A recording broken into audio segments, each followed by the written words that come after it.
taas me saatiin Sakolta paketti, mitä ei ikinä ole nähty, mitä täällä mahtaa olla.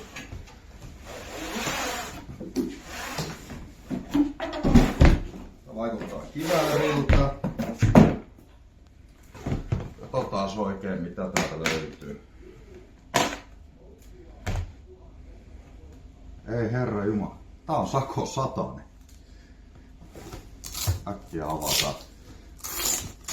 Eli toisin sanoen, nyt saadaan Sako 100 sitten, tulkaa ostaa oman äkkiä pois.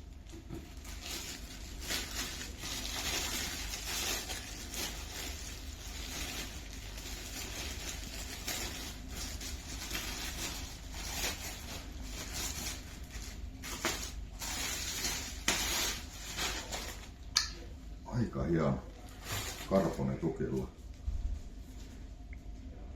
Ja mä ajattelin, että tää on niinku Loch Nessin hirviö, että näistä näkee kuvia, mutta ikinä ei fyysisesti.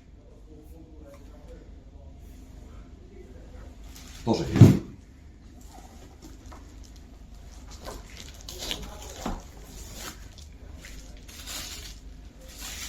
Täältä selkeä piippu. Voidaan sijoittaa seuraava video, kun mä kasaan tän, koska ei mitään tietoa. Toi menee tohon ja valmis. Hyvää päivää.